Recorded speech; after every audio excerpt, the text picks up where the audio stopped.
ಕಾನೂನುಬದ್ಧವಾಗಿ ಅಂತರ್ಜಾತಿ ವಿವಾಹ ಮಾಡಿಕೊಂಡಿರುವ ಯುವ ದಂಪತಿಗೆ ಅವರ ಮನೆಯಿಂದಲೇ ಜೀವ ಬೆದರಿಕೆ ಎದುರಾಗುತ್ತಿರುವ ಘಟನೆ ರಾಣೆಬೆನ್ನೂರು ತಾಲೂಕಿನ ಕುಡುಪಲ್ಲಿ ಗ್ರಾಮದಲ್ಲಿ ಬೆಳಕಿಗೆ ಬಂದಿದೆ.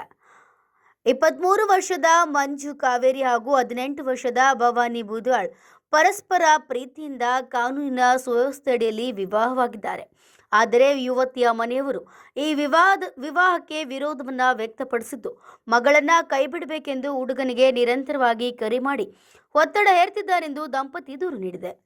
ನಮ್ಮ ಜೀವಕ್ಕೆ ಏನಾದರೂ ಆದರೆ ಅದಕ್ಕೆ ನಮ್ಮ ಮನೆಯವರೇ ಹೊಣೆ ಎಂದು ಕಣ್ಣೀರಿನಲ್ಲಿ ನೋವನ್ನು ವ್ಯಕ್ತಪಡಿಸಿದ್ದಾರೆ ಭವಾನಿ. ಈ ಪ್ರಕರಣ ತಿಳಿದ ನಂತರ ಡಿಎಸ್ಎಸ್ ಸಂಘದ ಜಿಲ್ಲಾಧ್ಯಕ್ಷ ಪ್ರವೀಣ ಸುಂಡಿಯವರು ದಂಪತಿಗೆ ಭದ್ರತೆ ಒದಗಿಸುವ ಜೊತೆಗೆ ತಮ್ಮ ಸಂಘಟನೆಯ ಮಾರ್ಗದರ್ಶನದಲ್ಲಿ ಕಾನೂನಿನ ಪ್ರಕಾರ ವಿವಾಹವನ್ನು ನೆರವೇರಿಸಿದ್ದಾರೆ. ಸಮಾಜದಲ್ಲಿ ಅಂತರ್ಜಾತಿ ವಿವಾಹಗಳಿಗೆ ಭದ್ರತೆ ಮತ್ತು ನ್ಯಾಯ ದೊರಕುವಂತೆ ಕ್ರಮ ಕೈಗೊಳ್ಳುವುದಾಗಿ ಅವರು ಭರವಸೆಯನ್ನು ನೀಡಿದ್ದಾರೆ. ನವದಂಪತಿಗಳ ಮೇಲೆ ಯಾವತ್ತೂ ನಮ್ಮ ಸಂಘಟನೆಯ ರಕ್ಷಣೆ ಇರ್ತದೆ ಎಂದು ಪ್ರವೀಣ್ ಅಸುಂಡಿ ಧೈರ್ಯ ನೀಡಿದ್ದಾರೆ. ಈ ಘಟನೆಯ ಹಿನ್ನೆಲೆಯಲ್ಲಿ ಸ್ಥಳೀಯ ಪೊಲೀಸ್ ಠಾಣೆಯಲ್ಲಿ ದಂಪತಿಗಳ ಸುರಕ್ಷತಾ ಬೇಡಿಕೆಯ ಕುರಿತು ದೂರು ಸಲ್ಲಿಸುವ ಕ್ರಮ ಕೈಗೊಳ್ಳಲಾಗಿದೆ. Bureau report, news pulse, Ranebennur. ನಾವಿಬ್ಬರು ಇಷ್ಟಪಟ್ಟಿದ್ವಿ. ಮೊನ್ನೆ ನಾನು ನೋಡ್ಕೊಂಡು ಬರೋದನ್ನ 20 ದಿವಸದಿಂದ ಇವ್ರಿಗೆ ಆಕ್ಸಿಡೆಂಟ್ ಆಯಿತು. ನಮ್ಮ ಮನೆಯಲ್ಲಿ ಬೇರೆ ಹುಡುಗನ ಜೊತೆ ಮದುವೆ ಮಾಡೋಕತ್ತಿದ್ದೆ. ಅದು ನನಗೆ ಇಷ್ಟ ಇದ್ದಿದ್ದಿಲ್ಲ. ಅಂದರೂ ಮನೇಲಿ ನಾವಿಬ್ಬರು ಇಷ್ಟಪಡ್ತೀವಿ ಅಂತ ಹೇಳಿದ್ರು ಕೇಳಿಲ್ಲ. ಅವ್ನು ಬೇಡ, ಅವ್ರ ಕ್ಯಾಸ್ಟ್ ಬೇರೆ, ನಿಮ್ಮ ಕ್ಯಾಸ್ಟ್ ಬೇರೆ ಅಂತ ಹೇಳಿದರು. ಆಮೇಲೆ ನವೆಂಬರ್ 1ನೇ ತಾರೀಕಿಗೆ ನಾನು ಇವ್ರ ಊರಿಗೆ ಹೋಗಿದ್ದೆ. ಇವ್ರು ಫೋರ್ಸಬಲಿಯಾಗಿ ಏನು ಕರೆದಿಲ್ಲ, ನಾವಿಬ್ಬರು ಇಷ್ಟಪಟ್ಟಿದ್ದಕ್ಕೆ ಹೋಗಿರೋದು. ಇವ್ರಿಗೆ ಸಂಜೆ ಮುಂದೆ ಏನು ಗೊತ್ತಾಯಿತು ಏನೋ ಗೊತ್ತಿಲ್ಲ. ಸಾಯಂಕಾಲ ನಾವು ಇವ್ರ ಜೊತೆ ತಾಳಿ ಕಟ್ಟಿಸ್ಕೊಂಡಿದ್ದೆ ಹಿರಿಯರ ಸಮ್ಮುಖದಲ್ಲಿ. ಆದ್ರೂ ನಮ್ಮ ಮನೆಯಲ್ಲಿ ಬಂದು ಗಲಾಟೆ ಮಾಡ್ಕೊಂಡು ಹೊಡೆದು ಕರ್ಕೊಂಡು ಹೋಗಿ ಊರು ತುಂಬಿ ಎಲ್ಲ ಬೈದು ತಾಳಿ ಎಲ್ಲ ಊರು ಹಿರಿಯರ ಮುಂದೆನೇ ಕಿತ್ತರು. ಆಮೇಲೆ ಮನೇಲಿ ಕರ್ಕೊಂಡೋಗಿ ಫುಲ್ ಟಾರ್ಚರ್ ಮಾಡಿದರು. ಅವ್ನು ಬೇಡ, ನಿಮ್ಮ ಕ್ಯಾಸ್ಟ್ ಬೇರೆ, ಅವ್ರ ಕ್ಯಾಸ್ಟ್ ಬೇರೆ, ನಾವು ಹಿಂದೂ, ಅವ್ರ ಎಸ್ಸಿ, ಅವ್ರಿಗೇನು ಆಸ್ತಿ ಐತಿ, ಅವ್ನು ಬಡವದನ, ನೀನು ಹೆಂಗೆ ನೋಡ್ಕೊಂತಾನ ಅಂತ ಭಾಳ ಮೈಂಡ್ ವಾಶ್ ಮಾಡೋಕ್ಕೆ ನೋಡಿದರು. ಅಂದರೂ ನನಗೆ ಮೈಂಡ್ ವಾಶ್ ಆಗಲಿಲ್ಲ. ಆಮೇಲೆ ಇವರಿಗೆ ನಾನು ಡೆತ್ ನಾಟ್ ಬರೆದು ಹಾಕಿದ್ದೆ. ಒಂದು 12:30 1 ಗಂಟೆಗೆ ರಾತ್ರಿ ಸೋಮವಾರ ಇವರು ನಾನು ಕಂಪ್ಲೇಂಟ್ ಕೊಡ್ತೀನಿ ಅಂತ ಕೊಟ್ಟು ಬಂದು ಪೊಲೀಸ್ ಸ್ಟೇಷನಿಗೆ ಕರೆಸಿದ್ವಿ. ರಟ್ಟೆಹಳ್ಳಿಯಲ್ಲಿ 6ನೇ ತಾರೀಕಿಗೆ ಅಲ್ಲಿ ಸ್ಟೇಟ್ಮೆಂಟ್ ಕೊಟ್ಟಿದ್ದೆ, ಅಲ್ಲಿ ರಿಜಿಸ್ಟರ್ ಆಗಿದೆ. ಅಂದರೂ ನಿನ್ನೆ ನಮ್ಮ ಮನೆಯವರು ಬಂದು ನಮ್ಮ ಫ್ಯಾಮಿಲಿ ಸೈಡ್ನವರು ಅವರೇನು ಇನ್ಫ್ಲೂಯೆನ್ಸ್ ಇಟ್ಕೊಂಡಾರೇನೋ ಗೊತ್ತಿಲ್ಲ, ಮಹಿಳಾ ಸಂಘದ ಅಧ್ಯಕ್ಷರನ್ನ ಕರೆಸಿದ್ರು.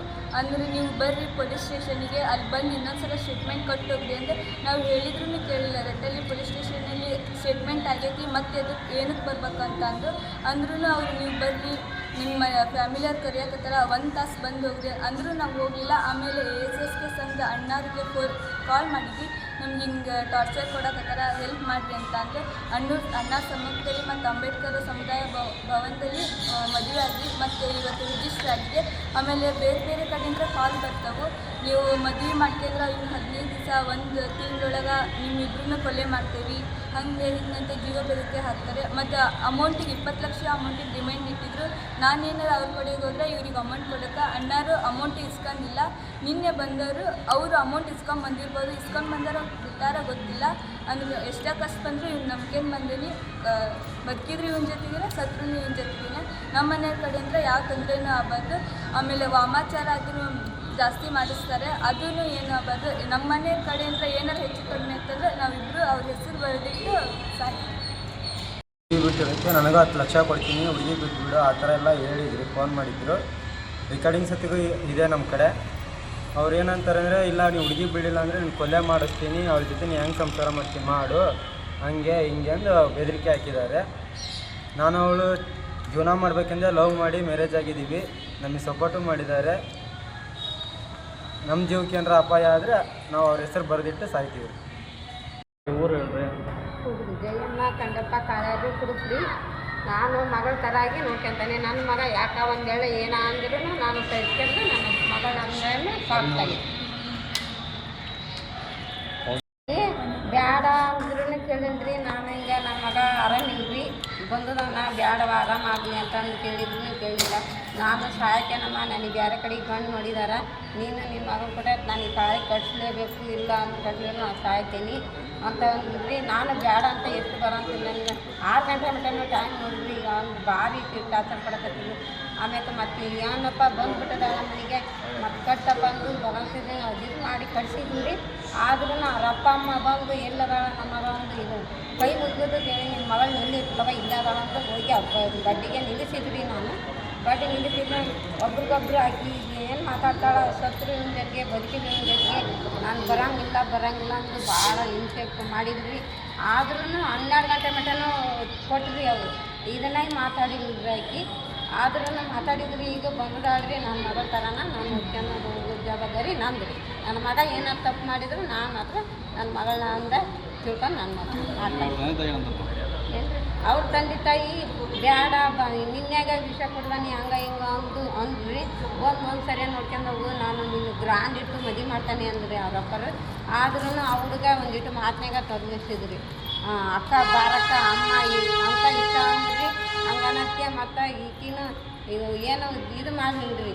ನಾನು ಏನಾದ್ರೂ ಬರಲ್ಲ, ನಾನು ಇದು ರಿಜಿಸ್ಟ್ರ್ ಮತ್ತು ಆಗಿದ್ರಿ ಅಂದ್ರೆ ಐದ್ರಿ ನಾಳೆ ಹಾಕವಿ ಅಂತ ನಾವು ಹೇಳಿದ್ವಿ.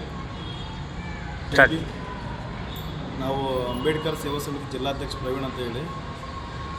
ನಮಗೆ ಇವ್ರು ನವಂಬರ್ 1ನೇ ತಾರೀಕಿನ ದಿನ ಏನೋ 5 ಗಂಟೆ ಕಾಳಿ ಏನು ಕಟ್ಟಿರ್ತಾನೆ ಹುಡುಗ, ಇಬ್ಬರು ಸೇರಿ ಪರಸ್ಪರ ಇಷ್ಟಪಟ್ಟು ಅಲ್ಲಿ ಇರ್ತಕ್ಕಂಥ ಸ್ಥಳೀಯವಾಗಿ ಊರು ಗ್ರಾಮಸ್ಥರಿದ್ರೆ ತಾಳಿ ಕಟ್ಟಿರ್ತಾರಂತ ನಮಗೆ ಈ ವಿಷಯ ಹೇಳಿದ್ರು. ತಾಳಿ ಕಟ್ಟಿ ಒಂದು 2 ರಿಂದ 3 ತಾಸು ಆದಮೇಲೆ ಅವ್ರ ತಂದೆ ತಾಯಿ ಗೊತ್ತಾದ್ಮೇಲೆ ಬಂದು ಜಾತಿ ವಿಚಾರವಾಗಿ ಅವನು SC ಕ್ಯಾಟಗಿರಿ ಬರ್ತಾನೆ, ನಾವು ಲಿಂಗಾಯತರಾಗ್ತೇವೆ ಬೇಡ ಅಂತಂದೇಳಿ ಏನೋ ಹುಡುಗಿ ಕರ್ಕೊಂಡು ಹುಡುಗಿ ಕೂದಲು ಇಟ್ಕೊಂಡು ಎಳ್ಕೊಂಡು ಏನೋ ಹೊಡೆದ್ರು ಅನ್ನೋ ವಿಚಾರ ಗೊತ್ತಾಯಿತು. ಆಮೇಲೆ ನಮಗೆ ಒಂದು ಫೋನ್ ಮಾಡ್ತಾರೆ, ಎಲ್ಲ ವಿಷಯ ನಡ್ತಿರೋ ಮಾರಿದ್ರೆ ಒಂದು ಫೋನ್ ಮಾಡ್ತಾರೆ. ಫೋನ್ ಮಾಡಿ ಈ ಥರ ಆಗಿದೆ ಬರ್ರಿ ಅಂತಂದೇಳಿ ನಾವು ಹುಡುಗರ ಮನೆಗೆ ವಿಸಿಟ್ ಮಾಡ್ತೀವಿ. ಹೋಗಿ ಏನು ಸಮಸ್ಯೆಗೆ ತಿಳ್ಕೊಳಕ್ಕೋಸ್ಕರ ವಿಸಿಟ್ ಮಾಡ್ತೀವಿ. ವಿಸಿಟ್ ಮಾಡಿದಾಗೆ ಸಂಪೂರ್ಣವಾಗಿ ಹುಡುಗ ಕಣ್ಣೀರಾಗ್ತಾ ಹೇಳ್ತಾನೆ, ನನಗೆ ಈ ಥರ ಆಯಿತು, ನಾನು ಇಷ್ಟಪಟ್ಟು ಹುಡುಗಿ, ನಾನು ಬೇಡ, ನಾನು ಸ್ವಲ್ಪ ಹೆಲ್ತ್ ಇಶ್ಯೂ ಆಗೈತಿ, ಒಂದು 2 ದಿನ ಇನ್ನೂ 2 ತಿಂಗಳು ವೇಟ್ ಮಾಡು, ನಾನು ಮದುವೆ ನಿನ್ನೆ ಆಗ್ತೀನಿ ಅಂತಂದ್ರೂ ಕೂಡ ನಾನು ಬೇರೆ ಕಡೆ ಮದುವೆ ಮಾಡ್ತಾರೆ, ನೀನು ನನ್ನ ಮದುವೆ ಆಗಲೇಬೇಕಂತಂದೇಳಿ ಪಾಸಿಬಲ್ ಮಾಡಿ ನಾನು ಕೂಡ ತಾಳಿ ಕಟ್ಸಿ ಅಂದು. ಆದರೂ ಕೂಡ ನಾನು ಅವಳು ಇಷ್ಟಪಟ್ಟಿದ್ದೀನಿ ಮತ್ತು ನಾನು ಅವಳ ಜೊತೆಗೆ ಜೀವನ ಮಾಡ್ತೀನಿ. ನನ್ನಿಂದ ಅವಳನ್ನ ಒಂಥರ ಕಿತ್ಕೊಂಡು ಹೋದಂಗಾಗಿದೆ, ನನಗೆ ಅವಳು ಬೇಕೇ ಬೇಕು ಅಂತಂದು ಹೇಳಿದಾಗ ನಾವು ಇದೇ ವಿಚಾರವಾಗಿ ಹುಡುಗಿ ಕರೆಸ್ರಿ ಅಂತಂದರೆ ಒಂದು ಅರ್ಜಿ ಕೊಡ್ತೀವಿ ನಾವು ಅಲ್ಲಿ ಸ್ಥಳೀಯವಾಗಿ ರಟಳೆ ಸ್ಟೇಷನಿಗೆ ಕೊಟ್ಟಾಗ ರಟಳೆ ಸ್ಟೇಷನಿಂದ ಅವ್ರು ನಾವು ಹುಡುಗಿ ಕರೆಸಿ ವಿಚಾರಣೆ ನಡೆಸ್ತಾರೆ.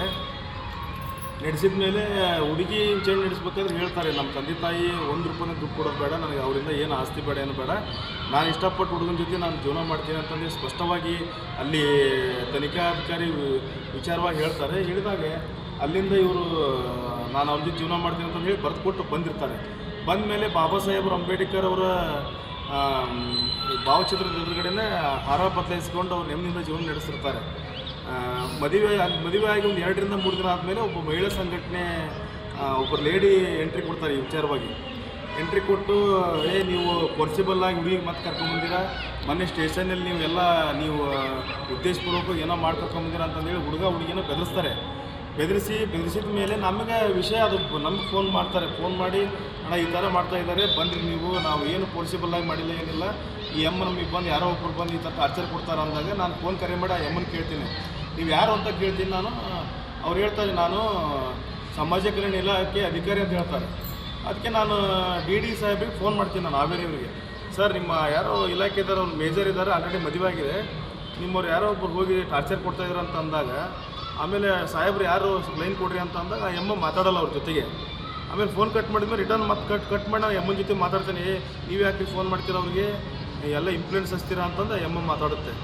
ಅವಾಗ ಈ ಥರ ಸುಮ್ಮನೆ ಮಹಿಳಾ ಸಂಘಟನೆ ಅನ್ಕೊಂಡು ಹೋಗೋದು, ನಾನೊಬ್ಬ ಅಧಿಕಾರಿ ಅಂತ ಹೇಳೋದು, ಅವರೆಲ್ಲ ಆಲ್ರೆಡಿ ಅವ್ರು ಮೇಜರ್ ಇದ್ದಾರೆ. ಈಗ ಸುಮ್ಮನೆ ಅವ್ರನ್ನ ಅಗರ್ಸೋದು ಏನೂ ಇಲ್ಲ. ಅವರು ಏನಾದ್ರು ಮೈನರ್ ಏನು ಇದ್ದಿದ್ರೆ ಅಂದರೆ ಆ ಕಾನೂನು ರೀತಿ ಒಳಗೆ ಅವ್ರನ್ನೇನು ಹುಡುಗಿ ಮತ್ತೆ ರಿಟರ್ನ್ ಆಗಿ ತಂದೆ ತಾಯಿ ಹತ್ರ ಹೋಗ್ತಿದ್ರು. ಈಗ ಅಂತರ್ಜಾತಿ ವಿವಾಹ ಆಗಿದೆ, ಆಮೇಲೆ ಈ ಥರ ಸಮಸ್ಯೆ ಆಗಿದೆ ಅಂತ ಪದೇ ಟಾರ್ಚರ್ ಕೊಟ್ಟರೆ ನಾವು ನಿಜವಾಗ್ಲೂ ಹೇಳ್ಬೇಕಂದ್ರೆ ಕಾನೂನು ಹೋರಾಟ ಮಾಡ್ತೀವಿ. ನಾವು ಆ ಹುಡುಗ ಏನಾದರೂ ತೊಂದರೆ ಆದರೆ ನಮ್ಮ ಸಂಘಟನೆ ಅವ್ರ ಬೆನ್ನುಗಾವಲಾಗಿ ಯಾವತ್ತೂ ಇದ್ದೇ ಇರ್ತೀವಿ ಅಂತಂದು ಹೇಳಿ ಇಷ್ಟಪಡ್ತೀನಿ. ನಾನು ಹೇಳಿ ಮಾತು ಮುಗಿಸ್ತೇನೆ. ಜೈ ಭೀಮ್.